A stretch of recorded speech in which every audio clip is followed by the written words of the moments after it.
Today I'm walking from Camden Town or down to Tottenham Court Road, just going over some locations for the films. So happy New Year everybody, wishing everybody well, and thank you to any new followers, subscribers, thank you so much. So this used to be the little market, it's completely changed now. Kind of turned into similar to what's Sandbox Park down in Brick Lane.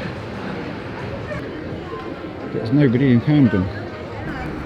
So Camden is certainly changing, and it's got a lot more corporate. This used to be a whole kind of, it's all kind of market side and derelict, and it's all been completely done up. It was actually a casino, and it kind of looks nice, but it's lost the old feel of Camden.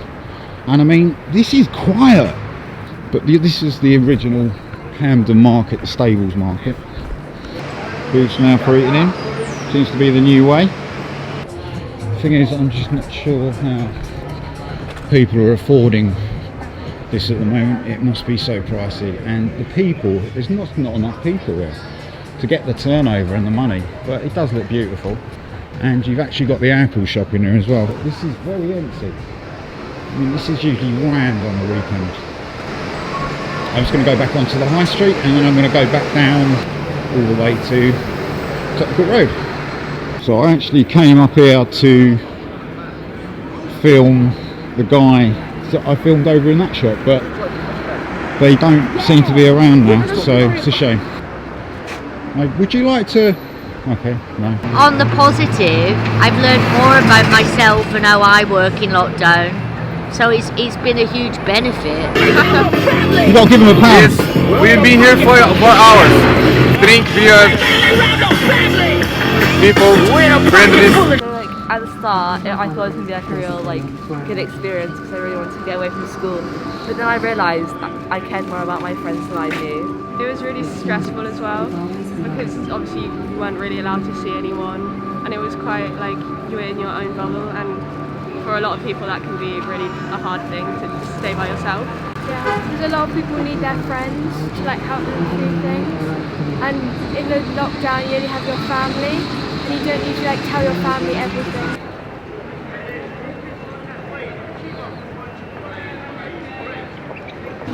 So this is on the high street. This is really hard. But the whole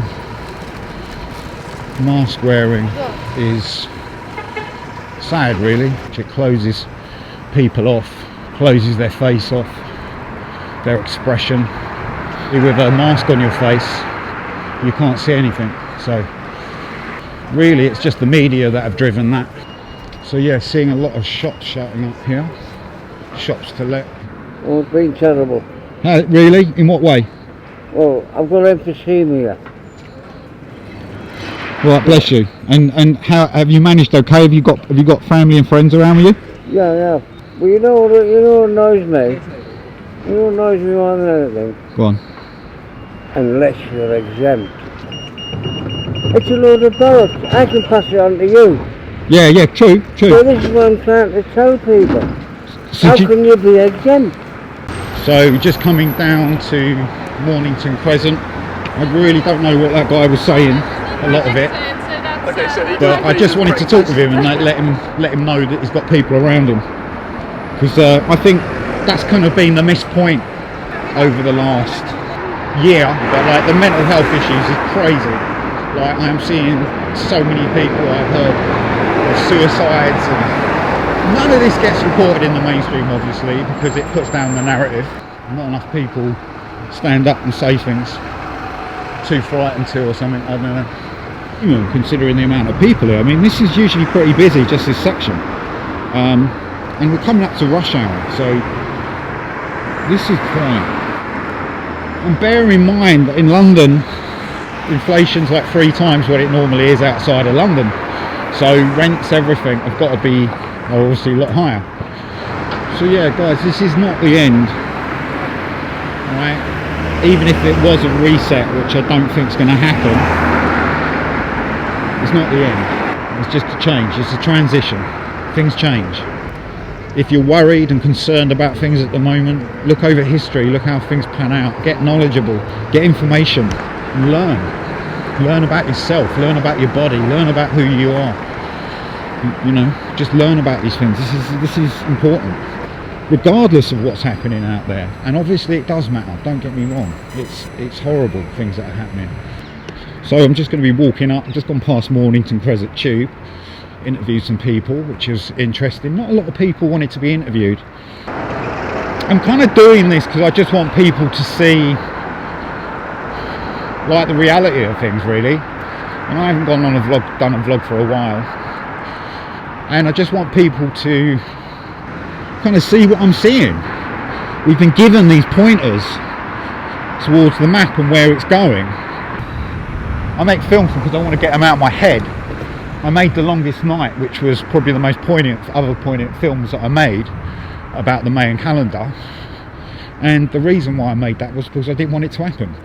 And I believe that when you make a film or make a visual piece of art, that is placing your reality on it, so it will shift that reality of what it is. This is the HS2 what they're building, the tracks that goes from King's Cross, and this is where they built the HS2. It's a massive renovation, and I mean they have like gone to town on this. They're not short of a bob or two.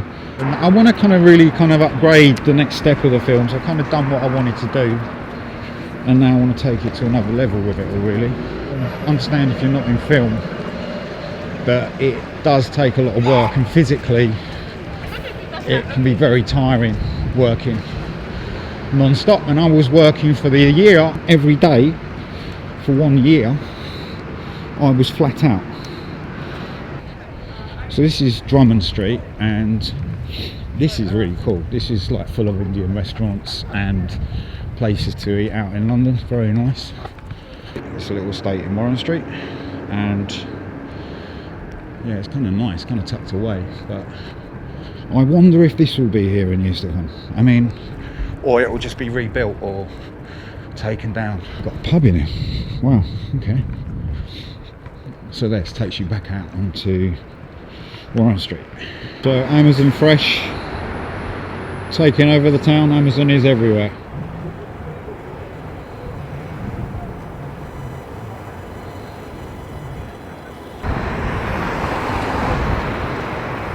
So yeah, guys, I will be making the films, and I am going back to doing the film very soon. You know, it's very important what we're going through, and I want to make sure the messages that I'm saying are positive. There's a lot of negativity at the moment around, a lot of people, and I don't like it. I don't like it the way there's a lot of misinformation on both sides as well, and I think it's quite important that we really just centre on what's important, and that's us. And you can see I've walked down from there, and this is where like all the electronical shops used to be. I used to come shopping for my camcorders around here. I was like, wow, okay, no it's not. Someone's actually written it onto it. Yep. I'll be going out and doing one on like London nightlife as well some point, but it's gone so quiet. Crazy. It sort of gets quiet after 7 o'clock now, 8 o'clock in London. Used to be going on till 3-4 o'clock at least. So yeah, we are in a different time. We can't divide any more than we have. If we do, we will actually psychologically break down in society. Beautiful evening. Let's go and see some art. Not sure when it was painted, but this is in Goode Street. Very amazing. I would have thought people would have had enough of this game after being in lockdown and playing board games and stuff, but apparently it's big enough business to set up a life-size Monopoly. It isn't going to go anywhere good. Whatever's running the system is completely annihilating itself as well, so maybe that's what's meant to happen, maybe. So this is just coming down to Centre Point here. They re-renovated it, and guess what they turned it into? Luxury flats. But yeah, they were going for like 1.5 million. London will not be London if people are not in London. What makes London is the art and the creativity. There won't be anything left. So without that being left, you know, there ain't going to be much of London left. So what we can do at this time is express ourselves, you know, say what we want to say, get a camera, you know, go out onto the street and actually document what you're seeing, you know, talk about it, get people talking about it, show your family, friends. There's a band called The Doves and they did Break Me In Gently, and I think that's sometimes the way people have to be brought into this. They don't understand the depth of this, not one bit. There's a lot more to it. So there's many reasons for this life, but one of the main reasons is to find out our connection and our journey. Understand that like the outside world is our teacher and not necessarily our enemy. And maybe look at it like that, the world, you know, we could have been gone a long time ago, so we're not going to go, trust me, but we are going to go through a massive transition. And what I find is in my life is that I've seen, and I wish people could see the same, but you know, I've just seen this whole conformity over the last 25 years, this whole closing down of, you know, the creative arts and what we are, and it's sad that people don't see it as well, and they just put it down to like monetary values and the monetary system and things like this, and there's a lot more to it than that, and that's what I'm trying to get at. Obviously it's all important, but if we got to the core, they would shift and they wouldn't be like the way they are. Just because a script's written, it doesn't mean you have to act in it, you know, and that's sort of what people feel. They feel because there's a play there, they have to play in it, play along with it. And so this is at Tottenham Court Road station, which is at the start of Oxford Street. It's looking a little bit busier there. Worst thing is normalising it, and I understand maybe temporary measures, but it's normalising it, putting it on fashion, and it's not good for kids. And the fact that the data's all there to show that is just ridiculous. Like, kids should not be wearing masks.